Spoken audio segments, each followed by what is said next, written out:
Ассаламалейкум, құрметті көрермендер. Көптен күткен ертең Алматыда 30 қыркүйек күні Лига чемпионының ойын қарсаңында Қайрат Реал Мадрид ойыны болады. Жалпы кеше түнде 29 күні 10:30 таман Реал Мадрид клубын күтіп алды. Жалпы құда күткендей дейді ғой жалпы. Жаңа енді ойын туралы айтатын болсам, басым көпшілігі менімен келіспейтін шығар.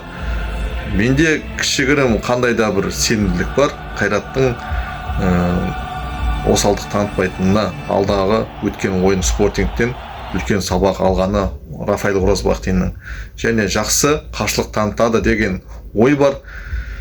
Қайрат қандай да бір жеңілмейді деп, мүмкін жеңіп қалады деген менде сенім бар. Ал сіздер қалай ойлайсыздар?